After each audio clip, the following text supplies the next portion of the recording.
Arkadaşlar diyorlar ki Kabe'yi ilk gördüğünüzde tutacağınız dilek kabul oluyormuş.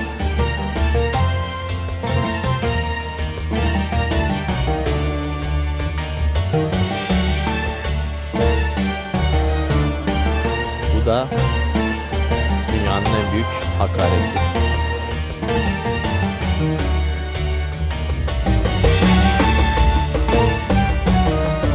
Selam dostlar, ne yapıyorsunuz? Nasılsınız? Yeni videoya hoş geldiniz. Sizi böyle bırakayım. Ne haber? Ne var ne yok? Diğer videolardan mı geliyorsunuz? Yeni mi geliyorsunuz bilmiyorum ama hoş geldiniz tekrardan. Ben dünya turumun Suudi Arabistan rotasındayım. Cidde'deydik. Mekke'ye geldik ve Mekke'ye gelmişken tabii ki Kabe'ye de gideceğiz. Ama başta şu şekilde diyeyim, bu bir umre videosu değil.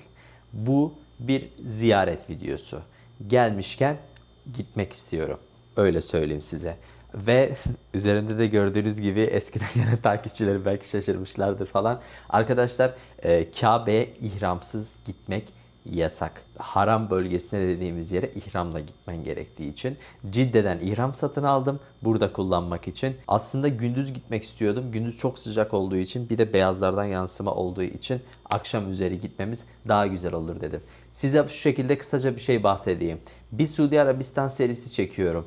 En başından en sonuna Suudi Arabistan tanıtımı, değişiklik, yenilikler ve yeni vize durumu, uçak bileti, sim kart, her şey, otel, her şeyini anlatıyorum. Yani en başından bu seriyi takip edersen tek başına Umre'ne de gelebilirsin, turistik olarak da gelebilirsin ve gelmesen bile benimle birlikte adım adım Suudi Arabistan'ı gezebilirsin. Bütün değişimleri de benimle birlikte yaşayabilirsin. Çok fazla lafı uzatmayalım. Şu an kamerayla başladık. Otelden çıkacağız, devam edeceğiz. Sonra telefona geçeceğiz. Haram bölgesinde kamerayla çekim yapmak da yasak. Telefonla devam edeceğiz. Haydi gidelim. Bu arada da siz abone olursanız çok mutlu olurum. Bir de videoyu beğenirsen beğenebilir misin? Bir de bu bilgileri de ve bu güzellikleri de başkalarıyla paylaşmak istersen videoyu da paylaşabilirsin. Hadi gidelim. Kapalı. Otelim bu şekilde arkadaşlar. Diğer videoda ben odayı falan göstermiştim. Fiyat bilgisi vermiştim. 20 dolar kadar bir şey. Bu kol çok iyi oldu bu şekilde ya. Yani kamerayı şu şekilde rahatça indir kaldır. Öbür türlü denedim de kameraya tutmak gerçekten zor oluyordu. Bu kolu böyle dışarı atmak gerekiyor. Ben 20 dolara odada kalıyorum. Eylül ayında geldim ve emin olun bu ayda fiyatlar çok iyi. Hava da çok kötü değil. Zaten her tarafta bir serinleme bir şey mutlaka var. Eskisi gibi değil. Eski zamanda buraya gelenler neler yapıyormuş neler. O yüzden ben sizin yerinizde olsam, eğer özel bir gün değilse, özel bir durum değilse, sezon dışı dediğimiz çok fazla gelinmeyen Eylül, Ağustos sonu gibi vakitlerde vizeni alıp gelirsen bence çok ucuza denk getirebilirsin. Vizeni nasıl alacağını, ne yapacağını, ne edeceğini zaten bu video serisinde epey karşına çıkacak. Yine bu videonun altına da ben vizenin linkini bırakırım arkadaşlar. Beni verdiler 13. kata. Boydan görülüyor böyle. Dünyanın her yerinde her şeyi giydim ya. Gidip Budist tapınaklarında, Hindu tapınaklarındaki kıyafetler, bunlar, her yerde her şeyi giydim. O yüzden ben her yerdeki her kültürü tadan, her şeyi yapmak isteyen bir insan olduğum için hani bundan sonrasında bana zaten sen orada kutsal topraklara gittin, şöyle olman gerekiyor, böyle olman gerekiyor diye bana dönüş yapmazsanız çok mutlu olabilirim. Da çıktım. Şimdi normalde benim otelim Mescid-i Haram'a çok yakın. Hemen şuranın arkası. Ama burada 1 kilometrelik bir tünel var. O yüzden o arayı yürümek yerine zaten burada ücretsiz dolmuşlar var, şimdi göstereceğim. Otelde merak eden varsa otelin adı Emer Al diye böyle geçiyor. Hadi gidelim.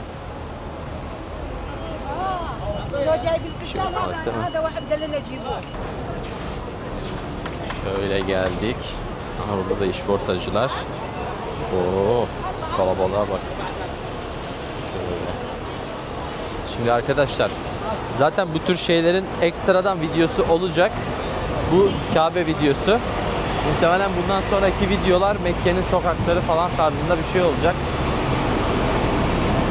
Şu karşıdan gidiyorlar.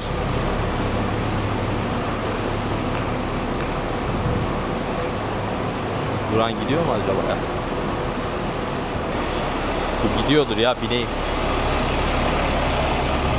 Haram.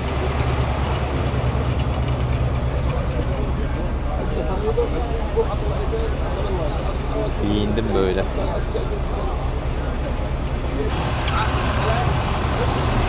İki dakika sonra indik.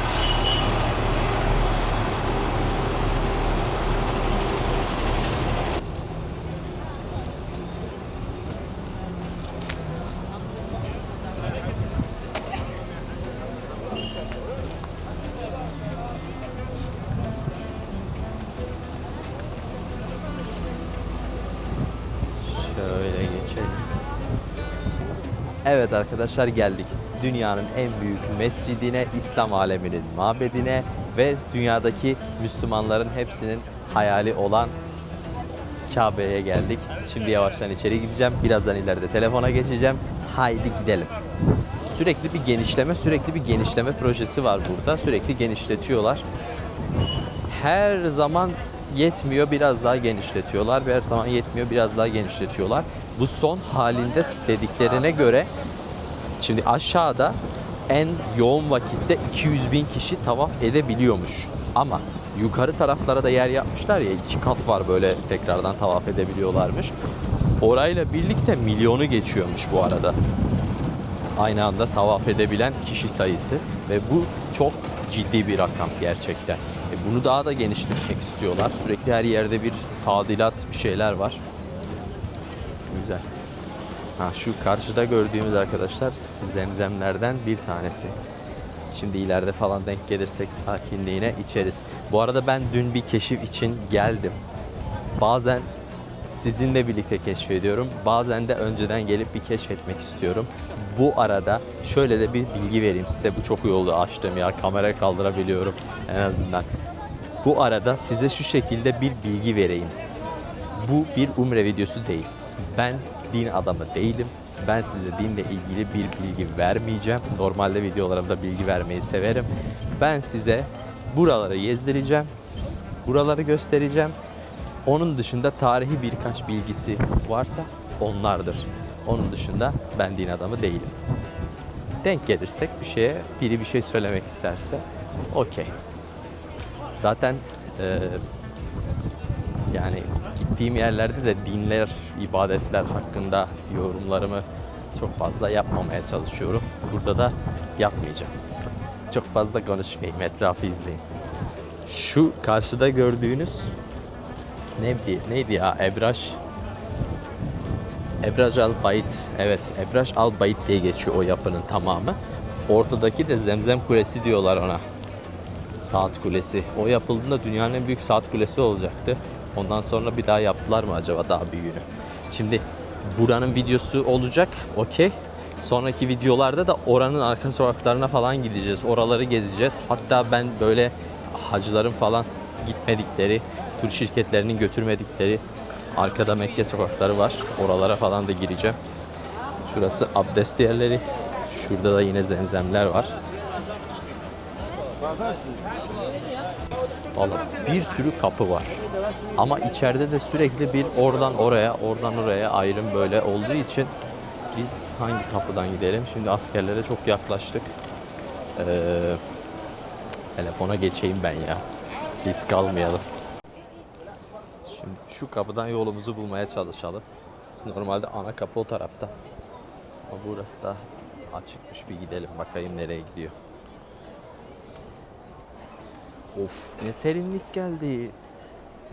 Yemin ederim çok iyi serindi ya. İyi serinletiyorlar arkadaşlar buraları. Gerçekten iyi serinletiyorlar. O yüzden Eylül'de falan gelirsen, Ekim'de gelirsen, Kasım'dan sonra geliyorlarmış ya, genelde öyle dediler. Ağustos'ta da ben olsam yani gelinir, öyle söyleyeyim. Bazen askerler bir değişik bakıyor da. Cidde'de polislerle tanıştık, ettik. Çok iyilerdi sağ olsun. Şimdi buradaki askerler konuşuruz onu. Onu konuşacağız. Buradan indik ama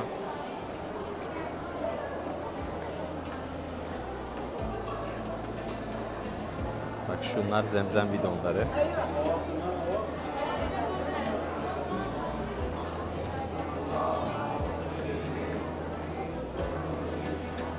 Şöyle gösteriyor tava falanları bu tarafta diye. Bak serin serin oturuyorlar. Gerçekten serin. Bak şöyle habire askerler o yol kapalı bu tarafa geçin diye insanları yönlendiriyorlar. Bazen kapıları kapatıyorlar. Ben böyle dün geldim. Etrafı böyle bir dolandım keşif için. O yüzden rahatça bunları söyleyebiliyorum.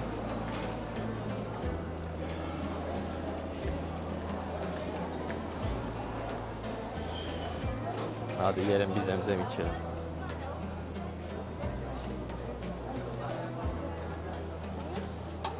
Selamun aleyküm. Şöyle temiz bardak koyuyorlar. Bir tane arkadaşlar. Tamam mı? Bir tane alıyoruz. Ha. Çünkü çok görüyorum.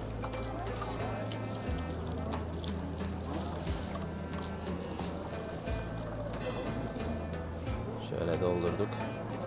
Ha. İçelim.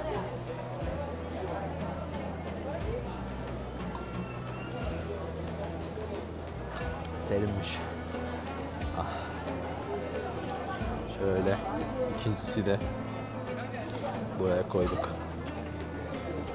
Serin, güzel. Bana bir tık şey geliyor, tadı ağır geliyor bu arada.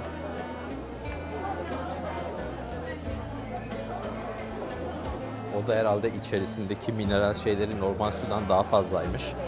Ondan kaynaklı olabilir. Geldik arkadaşlar. Buyurun size Kabe. Arkadaşlar diyorlar ki Kabe'yi ilk gördüğünüzde tutacağınız dilek kabul oluyormuş. Sizce ben ne dilemiş olabilirim? Tabii ki diledim. Sizinle birlikte bu dünyanın her yerine canımız kanımız yettikçe ulaşmamız dileğiyle. Amin desenize yorumlara. Geldik. Evet. İslam aleminin en büyük mabedi. Kalabalık mı? Yani bana göre kalabalık ama insanların dediğine göre şu anda bu kalabalık değilmiş. Zaten bak şuraları falan kapatmışlar. Yani böyle şu an sakin bölgeler. Şurası tek duruyor.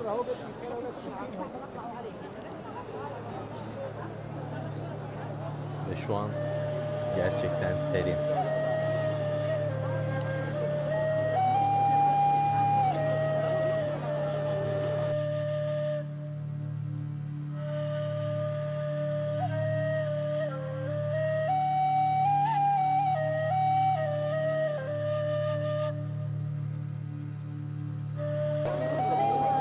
Örtü gerçekten çok güzel duruyor. 200 kişilik bir ekiple 200 kişi sadece bu örtüyü yapıyor. Yılda bir kez de değiştiriyorlar. Altın yaldızlar. Hadi dönelim de şeye gidelim. Altın oluk tarafına gidelim. Onu konuşuruz.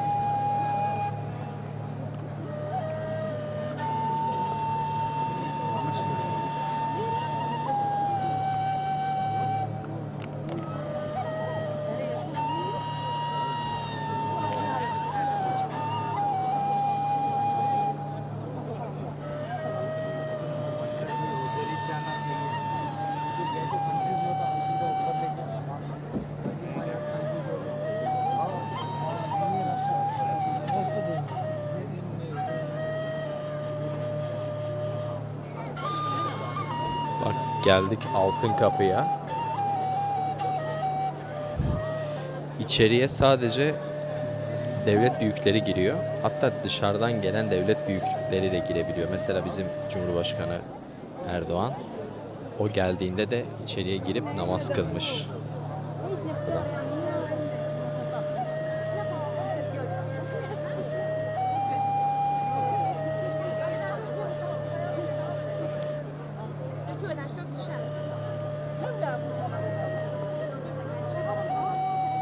Şu Altınoluk arkadaşlar.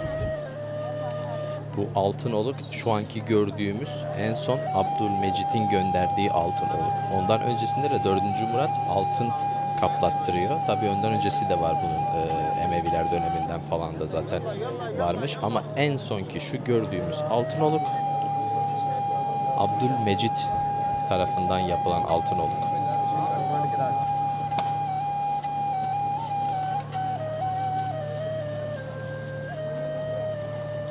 Eğri koymuşlar ya.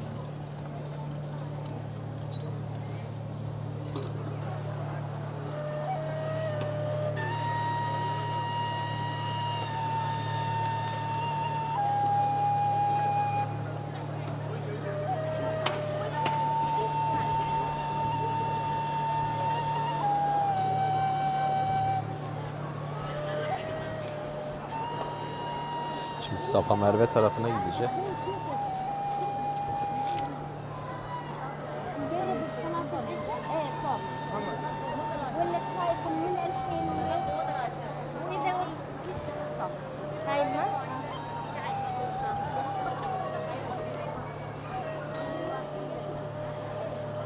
Şimdi arkadaşlar, burası Kabe'nin aslında ilk yerinin belirlenmesi Hazreti Adem dönemine bağlanıyormuş. Hazreti Adem yerini belirlemiş ve ilk Kabe o şekilde yapılmış. Tabi böyle bir yapı değil. Sonrasında Hazreti İbrahim oğluyla birlikte, Hazreti İsmail ile birlikte Kabe'yi tekrardan yerini bulup inşa ettiriyor. Zaten şimdi gideceğimiz Safa Merve Tepesi de bu hikayeyi oluşturuyor. Hazreti İbrahim'in eşi oğluna su bulabilmek için Safa ve Merve tepeleri arasında gidip gelip orada su arıyor oğluna. Ve orada zaten Zemzem kuyusu var. O Zemzem kuyusundan bir anda su çıkıyor. Zemzem de şey demekmiş. Dur demekmiş. Bir anda su fışkırınca dur zemzem zem deyip de öyle o zemzem suyunun mevzusu da oradan geliyormuş arkadaşlar. Yani benim söyleyeceğim tarihi bilgiler bunlar. Kanalı yabancılar da benim arkadaşlar da falan izlediği için İngilizce altyazı koyacağım. Bunu merak ediyorlarsa bizimkiler genelde biliyorlardır bu mevzuyu. Hepsini, her şeyini. Ama bilmeyenler için böyle bir bilgiyi verelim. Burası dünyanın en büyük mescidi.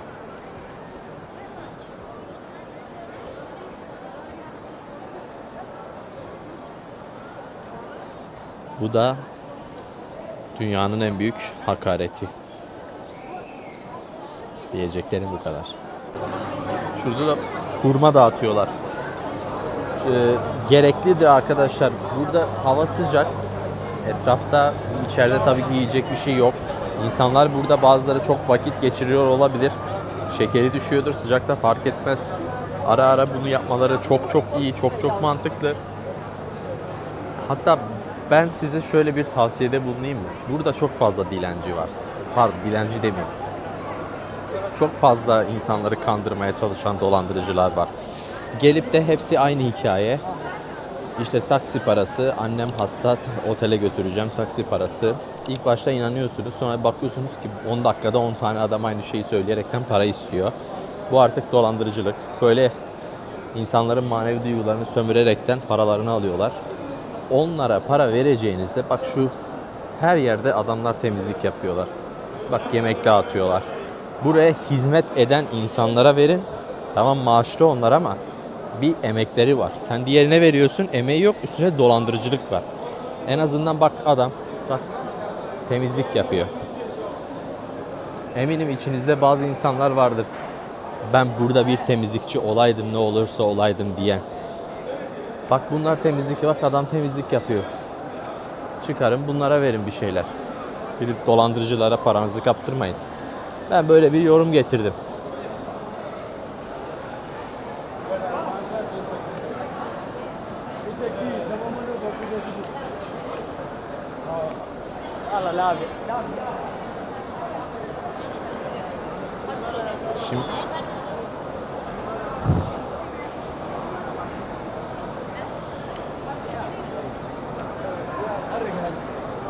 Şimdi arkadaşlar bak Safa Merve'nin yanılmıyorsam Safa başlangıç bölümüne geldik. Bak şöyle arabada yaşlılar için araçta kiralayabiliyorsunuz. O şekilde gidebiliyorsunuz. Burada şu an yok, olsa fiyat sorardım ya. Görsem soracağım fiyatları çünkü onun fiyatları sanki birazcık farklılaşabilir. Bak şu şekilde göstereyim. Şuradan geliyorlar, şöyle gidiyorlar. Bak bir tepe burada.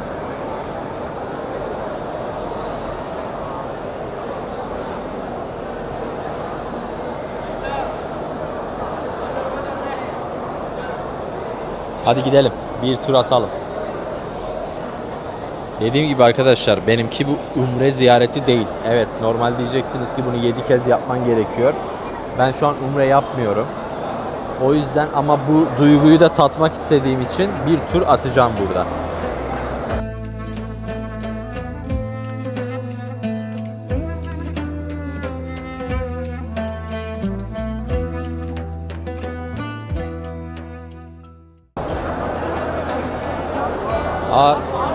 Şurada sorayım mı sizler için?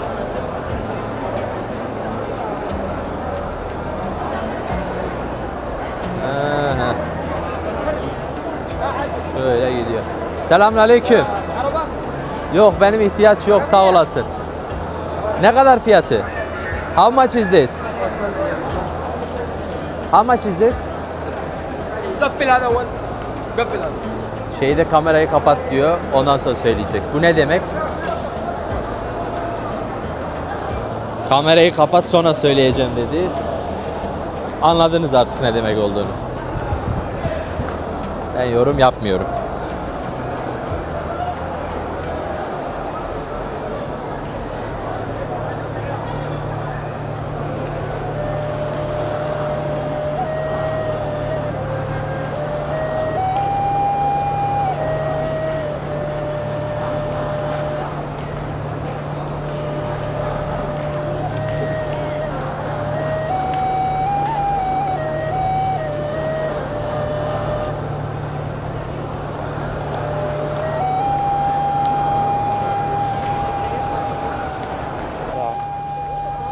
Arkadaşlar, kameradan ne kadar görünecek bilmiyorum ama burası sapsarıya büründü. Şu an telefon öyle göstermiyor ama bir anda sarardı. Kum fırtınası mı çıktı? Ne oldu?